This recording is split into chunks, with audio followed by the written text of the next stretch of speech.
السلام عليكم ورحمة الله وبركاته. مساء الآيس كريم بصوص الفراولة على قطع متابعين الفراولات بتوعي.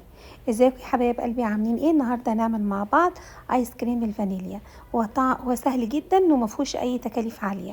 بصوا يا حبايب قلبي، هو نص كيلو لبن، عليهم معلقتين لبن بودرة، عليهم معلقتين عسل وحسب الرغبة في التحلية، عليهم معلقتين نشا، عليهم ربع كوباية لبن، غير النص كيلو هندوب فيهم معلقتين النشا. تمام. وهناخد كل المقادير اللي انا قلتها، العسل واللبن البودر، وهنصفي النشا وهننزل بيهم على اللبن، وهنحط اللبن على نار هاديه. تمام يا حبايبي. والله طعمه يجنن وطعمه غني جدا جدا جدا. انا هنا كنت بصفي النشا على كل المقادير اللي احنا قلناها، واحط اللبن البودر هنزل بيه. تمام.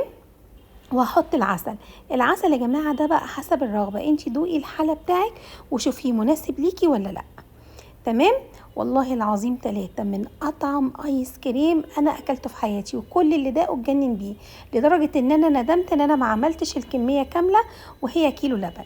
نزلت هنا بالعسل للتحليه.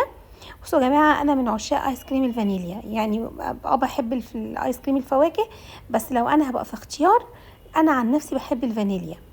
يعني ليها كده حاجة تانية، يعني مميزة عندي من وانا طفلة.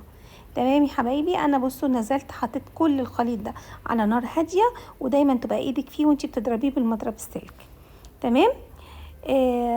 بصوا حبايبي، يعني هو مقديره مش حاجة صعبة، يعني بيعمل كمية وفيرة تكفي أسرة مثلا مكونة من 5 أفراد أو 4. تخيلي البولة دلوقتي انتي بتجيبيها من أي محل آيس كريم بيبقى سعرها كام. احنا كده خلصنا دي مقادير الخليط. بصي هديكي اللون الكريمي، يعني السمك الكريمي. بصي حتى وانا برفعه سمكه كريمي، وطعمه على فكرة الخليط ده يجنن. هنحطه في علبة وهنسيبه يبرد خالص نهائي، وهنيجي بقى.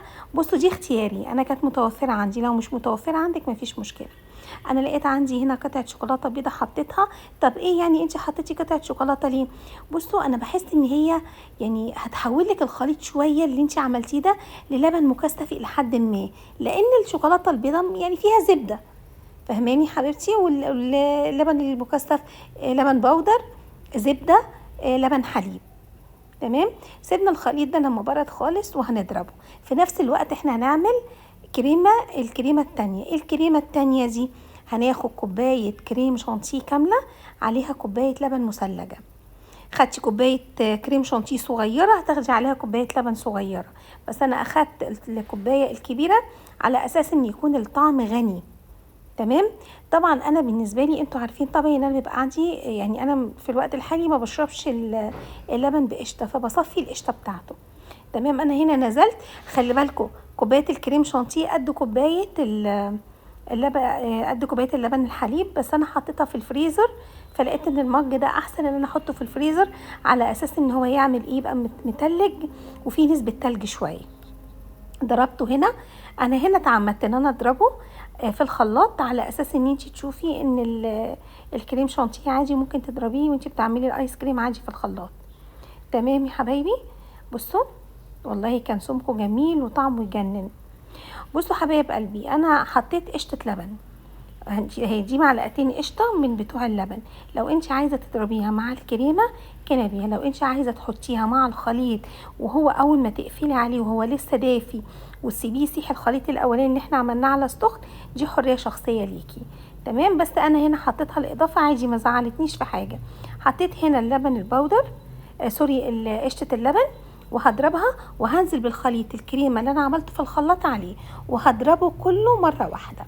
بصوا حتى انتوا هتلاحظوا هيبقى فيه طعم يجنن يجنن والله. لازم تجربوه وتقولوا لي في الكومنتات، وانتي بتجربي وتقولي لي في الكومنتات لازم تشتركي معايا وتكوني اخت من اخواتي وتنوريني وتنوري قناتي اللي هي قناتكم ان شاء الله. بصوا حبايبي، انا دلوقتي هنزل بقى ب2 فانيليا. برضو الفانيليا اختياري، يعني انت عايزه، انا حطيتها في الاخر، لان هي انا مش ما فيهاش مشكله بالنسبه لي في الاخر او في الاول، لان انا مش حاطه في الحاجه اللي انا بعملها دي بيض. تمام. انتي طبعا عارفه طبعنا، واحنا اتفقنا بقى، انتوا كبرتوا خلاص، ان احنا لما نعمل ايس كريم بنحطه في التلاجة، وبنحط عليه الكيس النايلون عشان قرمشة التلج، وبنطلعوه حسب تبريد تلاجتنا.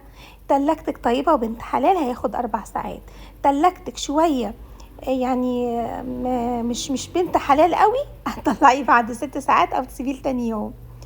اتمنى ان انتوا تجربوه، وان شاء الله ان شاء الله هينال اعجابكم، لان انا مش ممكن اعرض لك حاجه انا عملتها الا اذا كانت بيرفكت. لو هي طعمها مش قد كده انا مش هعرضها عليكي. اتمنى تجربوه وتقولوا لي في الكومنتات، واشوفكم في فيديو جديد. والسلام عليكم ورحمه الله وبركاته. تصبحوا على خير يا حبايبي.